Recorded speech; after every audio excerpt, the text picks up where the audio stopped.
அன்பு ஊடக நண்பர்களுக்கு வணக்கம். தொடர்ந்து தமிழக முதலமைச்சர் மாண்புமிகு திரு விஜய் அவர்கள் கர்நாடகாவுக்கு செல்லக்கூடாது, அங்கே சென்று மேகதாது அணை பற்றி பேசக்கூடாது, மாறாக தமிழ்நாட்டில் அனைத்து கட்சி கூட்டத்தை கூட்டி அனைத்து சட்டமன்ற நாடாளுமன்ற உறுப்பினர்களை டெல்லிக்கு அழைத்து சென்று பிரதமரை சந்தித்து வலியுறுத்தி அழுத்தம் கொடுத்து அவர்கள் டிபிஆருக்கு ஒப்புதல் அளித்ததை திரும்ப பெற வேண்டும் என்று அந்த வகையில் அழுத்தம் கொடுக்க வேண்டும் என்று சொல்லி வந்தோம். அதே வேளையில் இன்று கர்நாடகா முதலமைச்சர் திரு சிவகுமார் அவர்கள் இப்பொழுது சூழல் சரியில்லை, இப்பொழுது முதலமைச்சர் விஜய் அவர்கள் அங்கே வர வேண்டாம் என்று ஒரு கோரிக்கை வைத்திருக்கின்றார். கர்நாடக அரசு அவர்களுடைய கர்நாடகாவில் உள்ள அணைகளில் இன்று கொள்ளளவு 68 டிஎம்சி 4 அணைகளில் கடந்த 20 நாட்களில் 2 முறை மத்தியில் Kaveri water management board Karnataka அரசு உடனடியாக தண்ணீரை திறந்துவிட வேண்டும் என்று சொன்னார்கள். இந்த 20 நாட்களில் 2 முறை சொல்லியும் எங்களிடம் தண்ணீர் இல்லை என்று பொய்யை சொல்லி காவிரி நடுவர் மன்றம் இறுதி தீர்ப்பு, உச்சநீதிமன்றம் இறுதி தீர்ப்பு, அதற்கேற்ப அந்த டைம் டேபிள் படி ஜூன் மாதம் தமிழகத்திற்கு 9.1 டிஎம்சி கொடுத்திருக்கணும், ஆனா கிடைச்சது 2.1 டிஎம்சி. ஜூலை மாதம் 32 டிஎம்சி தண்ணீரை கர்நாடகா கொடுத்திருக்கணும் காவிரி மூலமாக, நமக்கு கிடைச்சது 0.4 டிஎம்சி. மத்திய அரசும் சொல்லி, மத்திய நீர்வளத்துறை அமைச்சகத்தையும் சொல்லி, உச்சநீதிமன்றம் தீர்ப்பு இருக்கு, ஆனால் எதையும் கர்நாடக அரசு மதிக்கவில்லை. இப்படி மதிக்காத கர்நாடக அரசிடம் போய் பேசுவது பிரயோஜனப்படாது. இங்கே காவிரியில தண்ணி வரல, மேட்டூர் அணை ஜூன் 12 திறந்திருக்கணும், இன்னைக்கு வரைக்கும் திறக்கல. நாளைக்கு ஆகஸ்ட் 1, குறுவை சாகுபடி போயிடுச்சு, முடிஞ்சு போயிடுச்சு. அடுத்து சம்பாவுக்கு தண்ணி இருக்குமான்னு தெரியல. மேட்டூர் அணையில சுத்தமா தண்ணி கிடையாது, ஆனா கர்நாடக அணையில் 67 டிஎம்சி இருக்கு. ஒரு நல்லிணக்கத்திற்காக ஒரு 10 டிஎம்சி நாங்க திறந்து விடுறோம் அப்படின்னு சொன்னா அதுவும் இல்லை. அப்போ எதைத்தான் நம்புவாங்க, எதைத்தான் மதிப்பாங்க கர்நாடகாவில்? இந்த சூழலில் பேச்சுவார்த்தை என்ன போய் பேச போறாங்க? மேகதாது அணையே வேண்டாம்னு சொல்லிடாச்சு, அது சம்பந்தமா என்ன பேசுவதுக்கு என்ன இருக்குன்னு தெரியல எங்களுக்கு. அடுத்தது, நேத்து மாநிலங்களவையில் என்னுடைய கேள்விக்கு பதில் அளித்த மத்திய சுற்றுச்சூழல் அமைச்சகம், வனத்துறை சுற்றுச்சூழல் அமைச்சகத்தில் நான் கேள்வி கேட்டிருந்தேன். மத்திய அரசு என்வரன்மெண்டல் கிளியரன்ஸ் கொடுத்துருக்குறாங்களான்னு கேள்வி கேட்டிருந்தேன். அதுக்கு பதில் என்னன்னா, 2019 அங்கே ஒரு ப்ரப்போசல் கொடுத்துருக்காங்க கர்நாடக அரசு. ஆனால் அந்த ப்ரப்போசலில் 2 மாநிலங்கள் பிரச்சனைனால அதை நாங்கள் திருப்பி அனுப்பிச்சிட்டோம். அது இல்லாமல் டிபிஆர் வரல, புதிய டிபிஆர் வரல, எல்லாம் இந்த காரணத்தால நாங்கள் இது என்வரன்மெண்ட் கிளியரன்ஸ் கொடுக்கல அப்படின்னு சொல்லியிருக்கிறாங்க. அது மட்டும் இல்லை, நேற்றைய முன்தினம் இன்னொரு கேள்விக்கு பதில் என்னன்னா, இப்போ அந்த டிபிஆரை திருப்பி அனுப்பிச்சிருக்கிறாங்கன்னு செய்தி வந்திருக்கு. அதனால இப்போ நமக்கு சட்ட ரீதியில நமக்கு கொஞ்சம் கொஞ்சமா சாதகமா வந்துட்டு இருக்கு. இப்போ என்ன செய்யணும் தமிழக அரசுனா, கர்நாடகா அணையில தண்ணி இருக்கு, மத்திய அரசு வலியுறுத்தி இருக்கு, மத்திய நீர்வளத்துறை அமைச்சகம் அழுத்தம் கொடுத்து திறந்து விடணும்னு சொல்லியிருக்கிறாங்க. 3500 கன அடி திறந்து வினாடிக்கு 3500 கன அடி திறந்து விடணும்னு சொல்லியிருக்கிறாங்க. ஆனால் எதையும் மதிக்காத கர்நாடக அரசு, நம்ம தமிழக அரசு நேரடியாக உச்சநீதிமன்றம் போனோம். உச்சநீதிமன்றம் சென்று கர்நாடகாவை தண்ணீரை திறக்க வைக்க வேண்டும். தண்ணி இல்லைன்னா கூட பரவாயில்லை, தண்ணி வச்சிருக்கிறாங்க. கபினி அணையில கிட்டத்தட்ட 93 விழுக்காடு தண்ணி வச்சிருக்கிறாங்க. ஏமாவதியில் கிட்டத்தட்ட 90 விழுக்காடு இருக்கு. ஆக 67 டிஎம்சி வச்சிருக்கிறாங்க, 68 டிஎம்சி வச்சிருக்கிறாங்க. அதுல ஒரு 10 டிஎம்சி கூட கொடுக்க முடியாதா? இது தென்மேற்கு வந்திருக்கு, இன்னும் கொஞ்சம் பின்னால மழை வரப்போகுது. ஆனாலும் அப்போ மழை வரப்போகுதுன்னு அப்படி திட்டமிட்டும் ஆனாலும் கொடுக்க மாட்டாங்க. மத்தியில என்ன சொல்லியிருக்காங்கன்னா, வர தண்ணி கர்நாடகா அணையில வர தண்ணியில 6ல் 1 பங்கு தான் திறந்து விட சொல்றாங்க. 6ல் 1 பங்கு தான் திறந்து விட சொல்றாங்க. அதுக்கே எங்களால் முடியாதுன்னு சொல்லிட்டு இருக்காங்க. வேண்டுமென்றே அங்க ஒரு பதட்டமான சூழலை உருவாக்க திட்டமிட்டு இருக்கிறாங்க. இதெல்லாம் நல்லதுக்கு இல்லை. இந்தியாவில் இருக்கிற ஒரு மாநிலம், இந்தியாவின் இறையாண்மையை எதிர்த்து கர்நாடக அரசு செயல்பட்டு கொண்டு இருப்பதாக ஒரு சூழல் வந்திருக்கு. நாளைக்கு நமக்கும் அவங்களுக்கும் பிரச்சனை, நமக்கு அவங்களும் சட்டம் ஒழுங்கு, அங்க இருக்கிற தமிழர்களுக்கு பிரச்சனை, இப்படி எல்லாம் தூண்டி விட்டு பிரச்சனையை உருவாக்குவது அது திட்டமிட்டு பண்ணிட்டு இருக்கிறாங்க. ஒருபொழுதும் மேகதாது வரப்போறது கிடையாது, வர விட போறது கிடையாது. அதுக்கு சட்ட போராட்டம் தான் பண்ணணும். அரசியல் போராட்டம்னா நம்ம மத்தியில போய் பார்த்து ஒன்று ஒன்றா எக்ஸ்பிளைன் பண்ணி நம்ம பண்ணணும். அதில் அதனால இந்த இந்த இந்த இந்த வகையில தமிழக அரசுடைய அணுகுமுறை இருக்க வேண்டும்.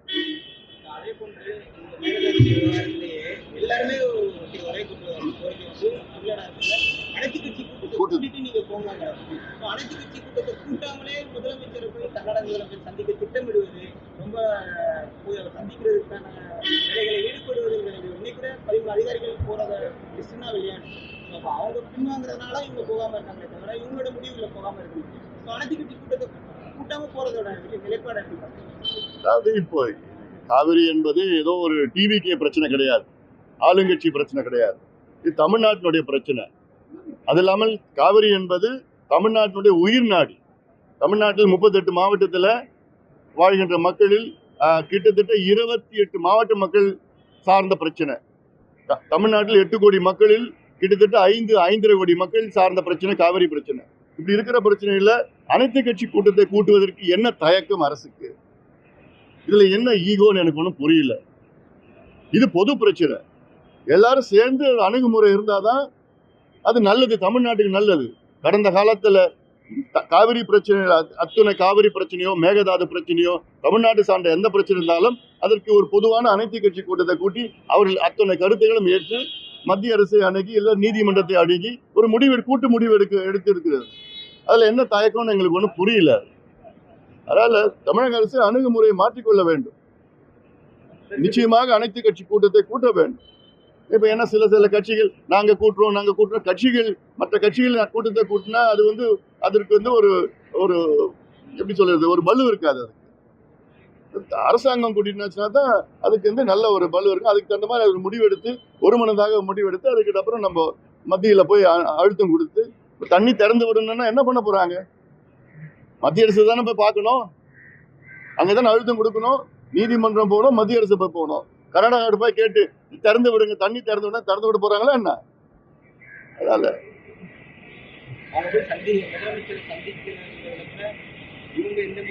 இன்னும் அறிவிப்பு கூட வரலையே. இங்க அறிவிப்பு போறாங்களா இல்லையானே தெரியல. அது என்ன ரகசியம்னு எனக்கு ஒன்றும் புரியல. அதான் சொல்றேன், என்ன ரகசியம் அது? நீங்க போறீங்கன்னா போறீங்கன்னு சொல்லுங்க, போலன்னா போலன்னு சொல்லுங்க. எதுவும் இல்லாம அங்க இருக்கிற முதலமைச்சர் சொல்றாரு இப்ப வர வேண்டாம்னு சொல்றாருன்னா அப்ப நீங்க ரகசியமா பேசிட்டு இருக்கீங்களா? இல்ல, இதுல என்ன ரகசியம் இருக்கு? ஒண்ணு வெளிப்படையா இது ஒரு முதலமைச்சர் இன்னொரு முதலமைச்சரை பாக்குறது ரகசியம் ஒண்ணும் கிடையாது. அவங்க நீர் திறக்காம இருக்கிறதுக்கு தொடர்ந்து உறுதியா இருக்காங்க. தீர்மானம் போட்டதோட முடிஞ்சு இப்போ யாருமே சந்திக்கவே இல்லை. ஒன்றிய அமைச்சர்கள் சார்பா யாருமே சந்திக்கல, கூட்டல. உச்சநீதிமன்றத்துல எப்படி நம்ம வழக்கு தொடுக்கணும், வழக்கறிஞர் ஆலோசனை கூட்டத்தில் எதுவுமே நடக்கல. முதலமைச்சர் இதர பணிகளை மேற்கொள்றாரு தவிர அந்த மேகதாது குறித்து தனிக்கவனம் செலுத்த மாட்டேங்கிறாருங்கிற ஒரு குற்றச்சாட்டை இருக்கு. இல்ல, இப்போ மேகதாது சம்பந்தமா சட்டமன்றத்துல ஒரு தீர்மானம் நிறைவேற்றினா போதுமா என்ன? நிறைவேற்றி மத்திய அரசுக்கு அனுப்பிவிட்டால் போதுமா? உறுதியாக இது கூட்டத்தை கூட்ட வேண்டும். இப்ப தண்ணி திறந்து விடலன்னா அங்க போய் மத்திய அரசுல போய் அழுத்தம் கொடுக்கணும். யாராவது அமைச்சர்கள் போய் பார்த்துட்டோம், பேசுங்க, அழுத்தம் கொடுங்க, இதுதான் செய்யணும். இல்ல உச்சநீதிமன்றம் போங்க, இந்த டைம் டேபிள் படி அவங்க கடைபிடிக்கல, தண்ணி வச்சிருக்கிறாங்க, திறந்து விட மாட்டாங்க, அட்லீஸ்ட் ஒரு நெகட்டிவ் ரிமார்க்னா வரட்டும். ஏன்னா பிற்காலத்துல அது பயனுள்ளதா இருக்கும். அதுல ஏன்னா அவங்க கர்நாடகாவில் ரொம்ப பிடிவாதமா இருக்கிறாங்க, திறந்து விட முடியாதுன்னு சொல்லிட்டு இருக்காங்க. இப்ப சமீபத்தில் கூட பாத்தீங்கன்னா கர்நாடகாவில் நீர்வளத்துறை அமைச்சர் நேத்து கூட சொல்லியிருக்கிறார், எங்ககிட்ட தண்ணி இல்ல, தண்ணி இருக்கு, 68 டிஎம்சி தண்ணி இருக்கு, நமக்கு ஒரு 10 டிஎம்சி கொடுக்கறது தப்பு கிடையாது, ஒண்ணுமே இல்ல. நமக்கு இந்நேரம் எவ்வளவு வந்திருக்கணும்னா கடந்த மாசம் ஒரு 9, இந்த மாதம் ஒரு 32னா 40 டிஎம்சி இந்த 2 மாதத்துல வந்திருக்கணும். ஆனா வந்தது எவ்வளவுன்னா 3.25 டிஎம்சி தான் வந்திருக்கு. ஜூன் மாதம் ஜூலை மாதம் 2 மாதம் சேர்த்து 40 டிஎம்சி வந்திருக்கணும், கிடைச்சது 3.25 டிஎம்சி தான் வந்திருக்கு. அப்போ இவ்வளோ தண்ணி கொடுக்கல, அப்போ என்ன நம்ம அமைதியா இருக்கணும்? உச்சநீதிமன்றம் டைம் டேபிள் தான் இது, உச்சநீதிமன்றம் கொடுத்த டைம் டேபிள் தான். உச்சநீதிமன்றம் கொடுத்த டைம் டேபிளை மதிக்கலன்னா நேரம் உச்சநீதிமன்றம் நம்ம போனோம். நீங்க சொன்னதுதான் மதிக்கல, கர்நாடகா மதிக்கல, அவங்க சொல்லுவாங்க, திறந்து விட சொல்லுவாங்க. கடந்த காலத்தில் நடந்திருக்குது. தமிழ்நாடு காங்கிரஸ் நிலைப்பாடு வந்து மேகதாதுவை கட்டக்கூடாது என்று இருந்தாலும் அது வெறும் ஒரு பேட்டியோடய முடிந்து போயிடுது. மேகதாதுவை கட்டக்கூடாதுன்ற அவங்க தலைமையை போய் சந்திக்கிறது, அவங்க தலைமை மூலமா கர்நாடக அரசு ஆட்சியில் இருக்க காங்கிரஸுக்கு அழுத்தம் கொடுக்கிறது, எந்த செயலுமே செய்யாம ஒரு அமைச்சரவையில் இடம்பெற்றிருக்க தமிழ்நாடு அமைச்சரவையில் இடம்பெற்றிருக்க காங்கிரஸ் கட்சி வந்து அப்படியே இருக்கிறத எப்படி பார்க்கணும்? அந்த செயல்பாடுகளுமே ஏங்க அவங்கள பத்தி பேசி நேரத்தை வீணாக்காதீங்க. எவ்வளவு தொடர்ந்து கடந்த முறையுமே அவங்க அந்த கூட்டணியில் இருந்தாங்க, கடந்த முறையுமா தொடர்ந்து அப்படியே செயல்பட்டு இல்லை. இப்போ இன்னொன்று, நாளைக்கு வந்து மரியாதைக்குரிய ராகுல் காந்தி அவர்கள் தமிழகத்துக்கு வர இருக்கின்றார். நீங்க ஊடக நண்பர்கள், நீங்க கேள்வி கேளுங்க அவரை, இந்த கேள்வி நீங்க கேளுங்க, ஒரே ஒரு கேள்வி கேளுங்க. நீங்க அந்தமான் தீவுல இருக்கிற கிரேட் நிக்கோபார் திட்டத்தை நீங்க எதிர்க்கிறீங்க. அங்க வந்து சூழியல், அங்க வந்து கெடுப்பது, மனத்தை அழிப்பது, காடுகளை அழிக்கின்ற திட்டம் அது என்று, அதற்காக நீங்க அதை எதிர்க்கிறீங்க. அதே போன்று மேகதாது திட்டமும் காட்டை அழிச்சு அணை கட்ட திட்டம் தான். அதுவும் 12,500 ஏக்கர் காட்டை அழிச்சு அணையை கட்டணுமா, அதை நீங்கள் ஒப்புதல் அளிப்பீங்களான்னு இந்த ஒரே ஒரு கேள்வி மரியாதைக்குரிய ராகுல் காந்தியிடம் நீங்க கேளுங்க. ஊடக நண்பர்கள் கேட்பீங்களா? அவசியம் கேளுங்க. அந்தமான்ல காட்டு அழிக்க கூடாதுன்னு சொல்றார், அதை நாங்க ஏத்துக்கிறோம். அதே போன்று இங்க மேகதாது பகுதியில் 12,500 ஏக்கர் காட்டு அழிக்க கூடாதுன்னு ராகுல் காந்தி அவர்கள் சொல்லுவாரா? சொல்லணும். இந்த கேள்வி இதை கேட்டு விட்டா உடனே என்னென்னமோ பேசிட்டு இருக்கிறார்.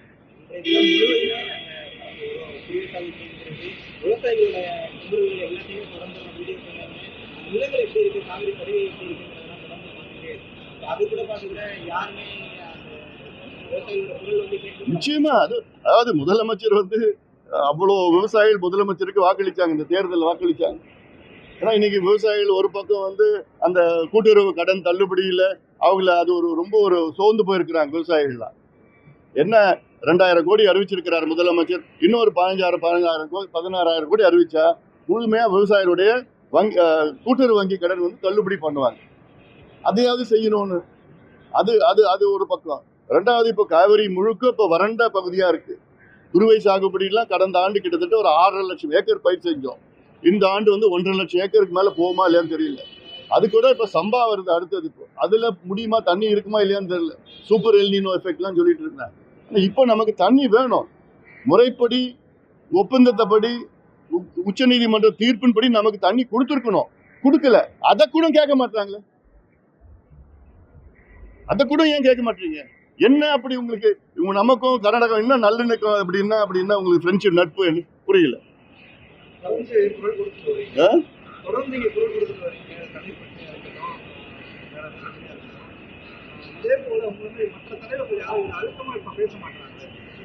அது நீங்க அவங்க கிட்ட போய் கேட்கணும்.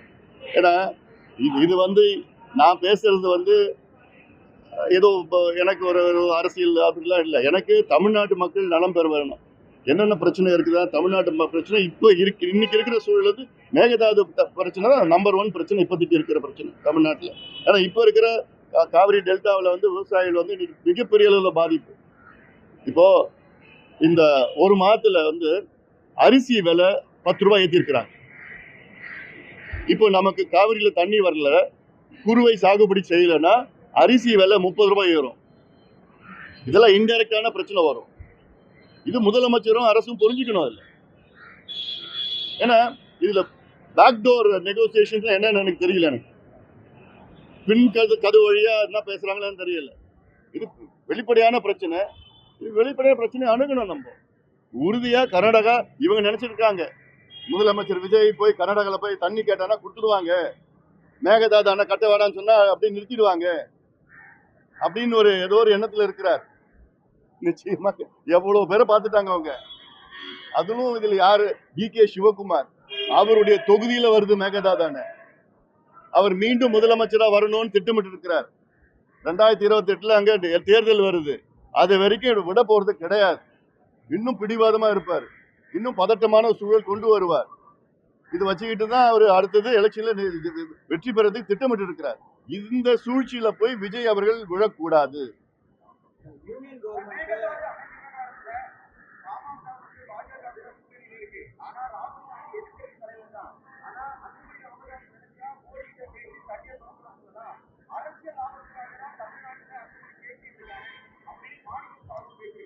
நான் பல முறை சொல்லியாச்சு, பேசியாச்சு. நான் கேட்கறது என்னன்னா, எல்லாம் கூட்டா நம்ம போய் மோடி அவர்களை பார்க்கலாம், பிரதமர் அவர்களை பார்க்கலாம், எல்லாம் வாங்கன்னு தான் சொல்லிட்டு இருக்கிறேன். அது முதலமைச்சர் தலைமையில போய் பார்த்தா இன்னும் அழுத்தம் கொடுக்கும். இந்த ஒரு அன்புமணி போய் நேரா போய் பார்த்து பேசி ஒன்றும் ஆக போறது கிடையாது. அதே போன்று ராகுல் காந்தி அவர்களிடம் நான் கேட்கிற கேள்வி என்னன்னா, நீங்க வனத்தை அழிக்க கூடாதுன்னு சொல்றீங்க, காட்டை அழிக்க கூடாதுன்னு சொல்றீங்க. அந்த கருத்தை நானும் ஏத்துக்கிறேன். அந்தமான்ல காற்று அழிக்க கூடாதுன்னு சொல்லிட்டு இருக்கீங்க. அதே போன்று இங்க மேகதாது அணை கட்டுறப்போ கிட்டத்தட்ட 12,500 ஏக்கர் காட்டை அழிக்கிற திட்டம் அது. இந்த காட்டையும் அழிக்க கூடாதுன்னு ராகுல் காந்தி சொல்லுவாரான்னு தான் நான் கேட்கிறேன். அது இது இது மேகதாது பிரச்சனை, அது வேற பிரச்சனை. நான் கேட்கறது 12,500 ஏக்கர் காட்டை அழிக்கிறதுக்கு ராகுல் காந்தி அவர்கள் ஒப்புதல் அளிக்கிறாரா? இதுல நான் அரசியல் பண்ணல. நான் இதுல அரசியல் காரணங்களுக்காக தமிழ்நாட்டோட உரிமை மறுக்கப்படுகிறது.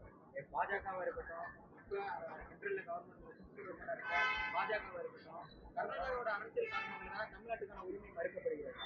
இப்போ நானும் பாஜக அரசே நான் கடுமையான விமர்சனம் பண்ணிட்டு இருக்கிறேன். இந்த மேகதாது பிரச்சனையில, காவிரி பிரச்சனையில நான் செய்யாமலாம் இல்லை. இதுல பிஜேபியும் சரி காங்கிரஸும் சரி ரெண்டு பேரும் சூழ்ச்சி செஞ்சுதான் இந்த மேகதாது பிரச்சனையில கையாளுறாங்கன்னு நான் வெளிப்படையாக தான் சொல்லிட்டு இருக்கிறேன். மறைமுகமா நான் சொல்லலையே. நான் ஏன்னா சட்டம் இருக்குது, அக்ரிமெண்ட் இருக்குது, உச்சநீதிமன்ற தீர்ப்பு இருக்கு, எல்லாம் இருக்கு. அதை மீறி எப்படி இவங்க டிபிஆருக்கு விரிவான திட்ட அறிக்கை, டீடைல் ப்ராஜெக்ட் ரிப்போர்ட், அதுக்கு எப்படி மத்திய அரசு அனுமதி கொடுத்தாங்க? தப்பு. தமிழ்நாடு அனுமதி இல்லாம அங்க மத்திய அரசு அனுமதி கொடுக்க கூடாது. அந்த வகையில தான் நான் வெளிப்படையா பேசிட்டு தான் இருக்கிறேன். இது ஏதோ நான் ராகுல் காந்தி பத்தி பேசுறோம், காங்கிரஸ் பத்தி பேசுறோம், அதெல்லாம் வேற இதெல்லாம். ஆமா, அவங்க மேகதாது கர்நாடகாவில் அங்க இதுக்கு முன்பு பிஜேபி ஆட்சி செஞ்சுட்டு இருந்தாங்க, இப்போ காங்கிரஸ் செஞ்சுட்டு இருக்காங்க. தேர்தல் வருது. ஆனா பிஜேபியும் சரி காங்கிரஸும் சரி அந்த தேர்தலுக்காக கர்நாடகாவுக்கு சாதகமாக செயல்பட்டு இருக்காங்க. நான் வெளிப்படையா குற்றச்சாட்டு பண்ணிட்டு இருக்கேன்.